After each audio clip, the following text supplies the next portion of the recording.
कि अगर आप भी रखते हैं ऐसे थॉट्स का कलेक्शन, जो कि पीछे वाले थॉट्स जो मैंने लिखे हुए थे, अगर ऐसे थॉट्स का कलेक्शन आप भी रखते हैं तो फिर मुश्किल है सिलेक्शन।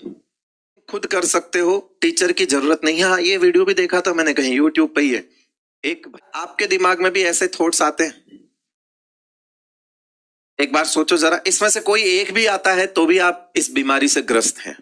इनऑर्गेनिक कोई सब्जेक्ट है? ये आप हो सकता हो खुद के दिमाग से आपका दोस्त बोल ले, दीदी भैया बोल ले, जो खुद बैठ गए 15 सवाल करके अच्छे से कॉलेज में, वो भी हो सकता हो अपने वीडियो में ये बोल ले कि इनऑर्गेनिक कोई सब्जेक्ट है। ऐसी बात वो कर सकते हैं। वो दीदी भैया आपको गुमराह कर सकते हैं, है ना।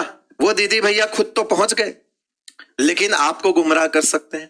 आईओसी तो बस 10-15 दिन का खेल है, ऐसा भी आपको बता सकते हैं।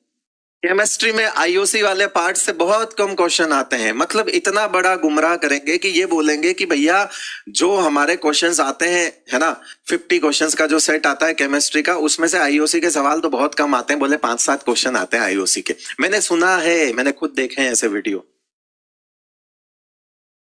उसके बाद हलवा है, हलवा, ठीक है भाई। आईओसी में कोई कॉन्सेप्ट नहीं, बस रट्टा मारना है। ये चीज एक अधूरा ज्ञान वाला व्यक्ति बोल रहा होता है, चाहे वो शिक्षक हो, चाहे वो पढ़ा हुआ बच्चा हो, चाहे वो आजकल मेंटोर बनने की ज्यादा चल रही है ना दीदी भैया को, तो वो ऐसे मेंटोरशिप में ऐसी बातें करते हैं वो कि भाई आईओसी में कोई कॉन्सेप्ट नहीं, बस रट्टा मारना है। बेटा, दुनिया की का ऐसा सब्जेक्ट है आईओसी जहां पर हर मॉलिक्यूल अपनी कहानी लेके बैठा है। हर मॉलिक्यूल के अंदर जो कुछ है उसके अपने अलग कॉन्सेप्ट हैं। आईओसी पढ़ने के लिए बहुत बहुत बहुत वाइड, बहुत वास्ट सोचना पड़ता है, ठीक है। इसीलिए इसको, हाँ, आपको इतना नहीं पढ़ा रहे हम, आपको काम काम की चीज ही पढ़ाएंगे, लेकिन अगर आप इसको इस नजर से देखने लगोगे कि रट्टा ही मारना है, तो बेटा रट्टा ही तो मारना पड़ेगा। एक रट्टा तो हर जगह मारना पड़ेगा भाई, रट्टा तो मारना ही पड़ेगा। और रट्टा पहले बहुत मारते थे हम, ये तो मोबाइल आ गया इसलिए अब हम मारते नहीं है, वरना हमको सारे रिश्तेदारों के मोबाइल नंबर याद होते थे, याद है ना। लैंडलाइन नंबर याद होते थे, फिर वो मोबाइल आया, सब उसमें फीड करने लगे, सेव करने लगे, तो हमको दिमाग से कमजोर बना दिया हमारे मोबाइल ने। तो आईओसी में भी ऐसा नहीं है, सारे कॉन्सेप्ट हैं। जहां कहीं चीज रटने की है वहां रटना भी पड़ेगा, और जहां समझने की है वहां समझना भी पड़ेगा, ठीक है। एक्सेप्शन ही एक्सेप्शन, है ना, देखा होगा। मैं इन पे सब पे बात करूंगा बेटा, क्योंकि मुझे पता है कि अगर आप किसी सब्जेक्ट को लेकर पहले से नेगेटिव हो जाओगे तो आप प्रिपरेशन कर ही नहीं पाओगे। इसीलिए मैं हमेशा आकर पहले ये चीजें जरूर बताता हूं, ठीक है, कि आईओसी कुछ नहीं है यार। टीचर्स तक मना कर देते हैं कि कुछ नहीं है। अरे कुछ नहीं है तो आओ ना, पढ़ाओ ना यार, आओ पढ़ाओ। कुछ नहीं है बोलना आसान है, पढ़ाओ। एक्सेप्शन ही एक्सेप्शन, हाँ एक्सेप्शन होते हैं, मानता हूं, लेकिन उसी तुम खुद कर सकते हो, टीचर की जरूरत नहीं है। हाँ, ये वीडियो भी देखा था मैंने कहीं यूट्यूब पे ही है। एक भैया थे जो एमबीबीएस जो है कर रहे थे, है ना, तो अपनी व्यूअरशिप के लिए उन्होंने बकायदा ये थंबनेल बनाया हुआ था कि आईओसी के लिए टीचर की जरूरत नहीं है।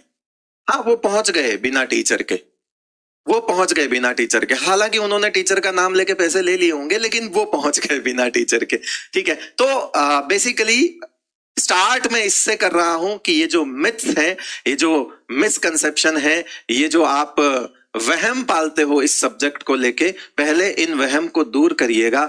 और आप में से बहुत सारे बच्चे होंगे जो नीट 2024 का एग्जाम देकर आए होंगे, है ना, तो प्लीज आप इस चीज को ध्यान रखें कि अगर आप भी रखते हैं ऐसे थॉट्स का कलेक्शन, जो कि पीछे वाले थॉट्स जो मैंने लिखे हुए थे, अगर ऐसे थॉट्स का कलेक्शन आप भी रखते हैं तो फिर मुश्किल है सिलेक्शन।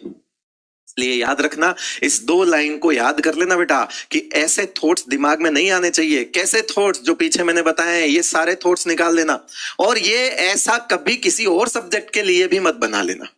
ना किसी सब्जेक्ट को बहुत हल्के में लेना है, ना ही किसी सब्जेक्ट को बहुत भारी मान के पढ़ना है कि लाइक प्रेशर ही आ जाए एकदम से, जैसा आप फिजिक्स में करते हो। आप फिजिक्स को इतना इतना इतना, वो बहुत अच्छा सब्जेक्ट है, नो डाउट, वो बाकियों से अच्छा और बाकियों से कॉन्सेप्चुअल और बाकियों से थोड़ा सा समझने वाला है, मानता हूं। लेकिन क्यों अपने दिमाग में वो चीज तुम बार बार भरते हो कि मुझसे फिजिक्स नहीं हो पाएगी? नहीं ना। इसलिए किसी भी सब्जेक्ट को बहुत ज्यादा भारी मान के और किसी को भी बहुत हल्के मान के डील ना करें, ठीक है। हर किसी की अपनी जो है औकात होती है सब्जेक्ट की, आप पहचाने और उतना ही उसको वेटेज दे। यही राइट अप्रोच होती है किसी भी प्रिपरेशन एग्जाम की प्रिपरेशन करने के लिए, ठीक है भाई। तो ये बात हो गई है ना, ये शायरी याद रखना।